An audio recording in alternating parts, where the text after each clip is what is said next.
রে বন্ধু, তুই এতক্ষণে এলি? এই দেখ, এইসব একটা খবরের কাগজে 7টা নিরুদ্দেশের গল্প। হুম, হুম, দেখ, এইসব নিরুদ্দেশের গল্পগুলো সব প্রায় একই হয়।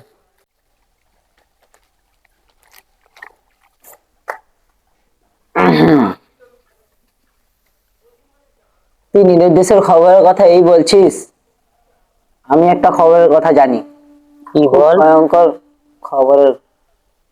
সেটা এই খবরের কাগজে দিনের পর দিন ধরে চলেছিল। সেটা দেখলে বোঝা যাবে যে বাবার আর্তনাদ, মায়ের ছেলেকে ফিরে আসার কথা। শোন, তোকে বলছি।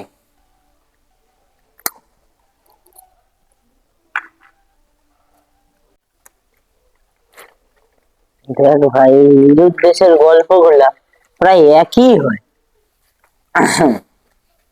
তুই এরকম বলছিস, তবে শোন, আমি একটা ট্র্যাজেডির কথা জানি।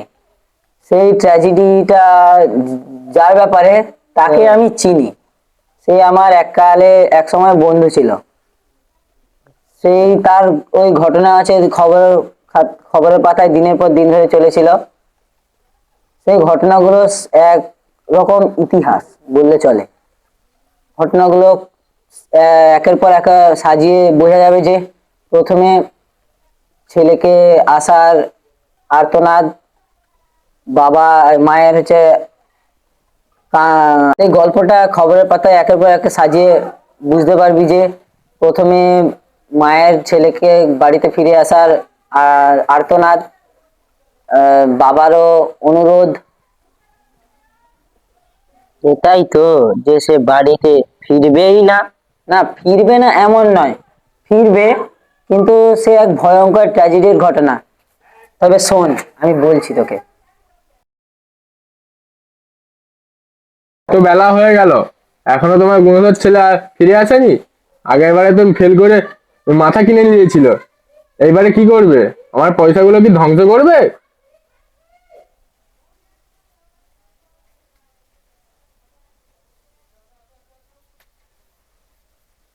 এই তো রাজপুত্তর ঘর এসেছে, এতক্ষণ কোথায় ছিলে? ওকে এখন কি এই কথাটা বলতে হবে? এই তোমার জন্য বেশি আস্পর্ধা পেয়েছে ও।